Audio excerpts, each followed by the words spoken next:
You have been sold a financial lie. The idea that saving $100 a month will make you rich is a brutal mathematical trap, a trap meticulously designed to keep you poor. If your net worth is under $100,000 right now, compound interest is practically useless. Yes, you heard that correctly. Here is the cold hard math they hide from you. Why does the banking system push this compounding myth so aggressively to the working class? And what was the actual rule Cornelius Vanderbilt used to build a dynasty? From the moment you earn your first paycheck, schools and financial gurus preach the magic of compound interest. They tell you to skip the daily coffee, save your pennies, and wait 40 years to become a wealthy retiree. But there is a much darker truth behind this mainstream advice. The middle class is not being taught how to build generational wealth. They are being conditioned to act as cheap capital. Every single dollar you obediently lock away in a low-yield savings account is pooled by the banks and immediately handed over to the top 1% in the form of massive leverage. They use your patience and your small savings to acquire real assets, real estate, businesses, commodities, while your money sits there in the dark, slowly bleeding out to inflation. The system does not want you to reach the escape velocity of wealth. It needs you to stay exactly where you are, fueling their empire with your deposits. To escape this financial matrix in 2026, we must stop listening to the system that feeds on us and start looking at the playbooks of the men who built the financial world. We must uncover the ruthlessness and the asymmetric strategies of the Vanderbilt family. Educational and historical content only, not financial advice.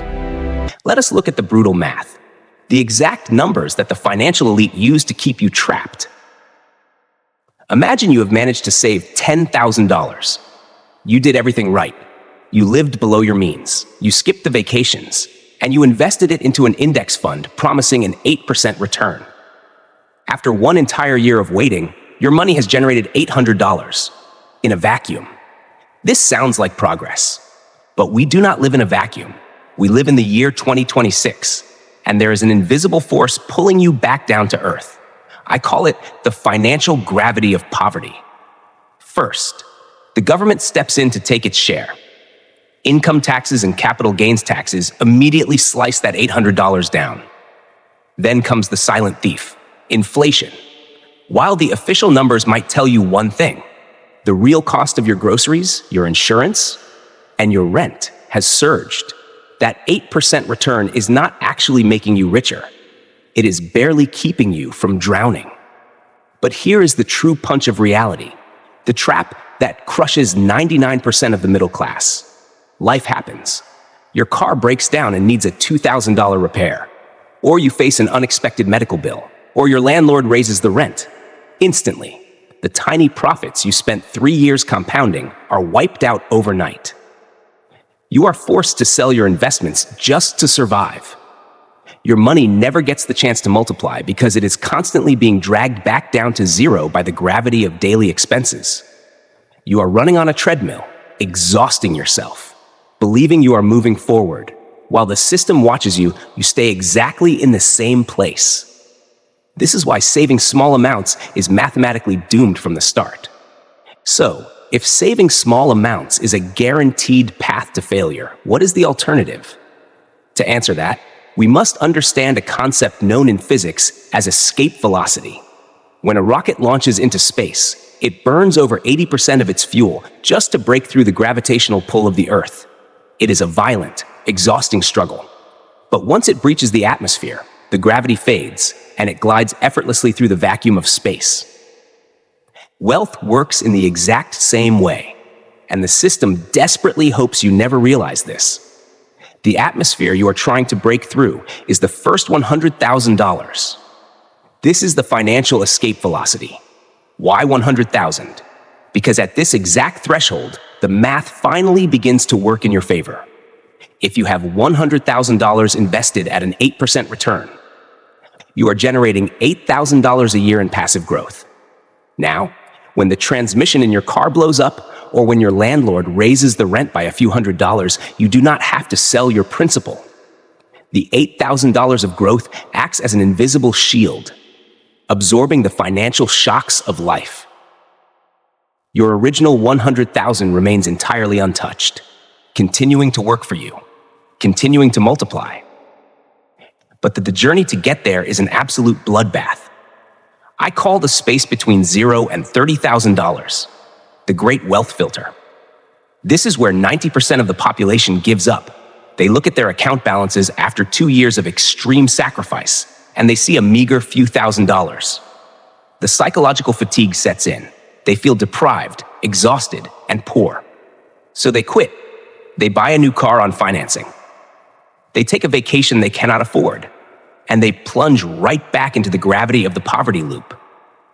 The elite know this psychological weakness exists, and they profit immensely from your surrender.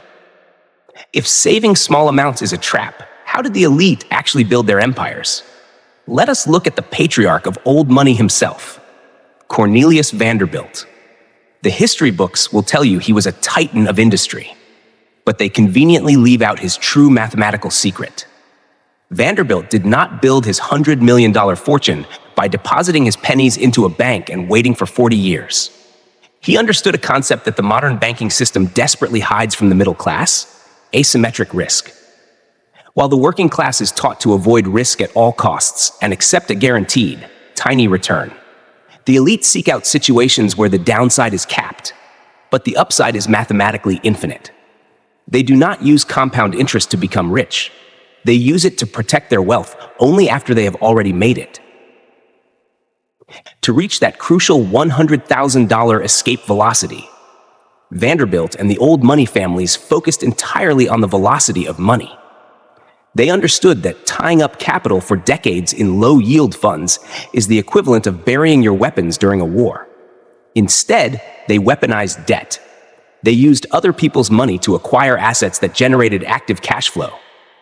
They poured every ounce of their bandwidth into high-income skills and business equity, treating the first $100,000 not as a passive savings goal, but as a brutal financial war that had to be won as quickly as humanly possible. The middle class is taught to be patient, but the truth is, when you have zero wealth, patience is your greatest enemy. You are racing against inflation, against taxes, and against the sheer cost of staying alive in 2026. The elite sprint to the escape velocity, and only then do they allow compound interest to take over. So, how do you actually break free from this financial matrix in 2026? First, you must completely eradicate the poverty mindset that the system has programmed into you. You have to stop worshiping the penny.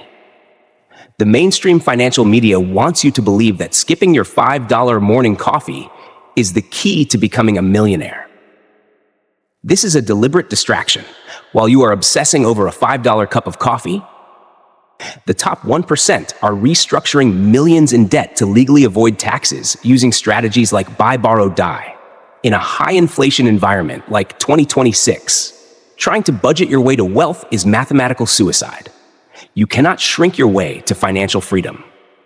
Second, you must stop waiting for 40 years.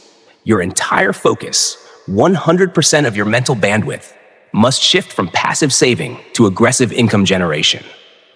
The goal is to violently accelerate your way to the $100,000 mark. And you do this by acquiring high-income skills and buying assets that have massive upside during economic panic. When the market crashes and the middle class is forced to sell out of fear, that is when the old money families go shopping. Finally, you must weaponize your liquidity. The working class views cash in a savings account as a safety net. The elite view cash as financial ammunition. If your money is locked away in a low-yield fund where you cannot touch it, it is dead money. But liquid capital, sitting patiently and waiting for the exact moment when the market bleeds, is a loaded weapon. The greatest wealth transfer in history is unfolding right now, and it will not be won by those who slowly compound their pennies. It will be won by those who have their ammunition ready when the system breaks. The truth is, compound interest is the eighth wonder of the world, but it is a wonder reserved strictly for those who have already crossed the threshold. For everyone else, it is a psychological pacifier, designed to keep you quietly saving while the elite use your money to conquer the world. Do not let the system trick you into waiting 40 years for a payoff that inflation will inevitably destroy. The year 2026 is marking the greatest wealth transfer in modern history. The rules of money are shifting right beneath our feet, and you can either be the cheap capital that fuels their empire, or you can be the architect of your own. If you want to understand the hidden mechanics of old money and learn the exact wealth protection strategies the top 1% are using right now, subscribe to Mindset for Wealth. Do not let them steal your financial future. Wake up, break the poverty loop, and take control.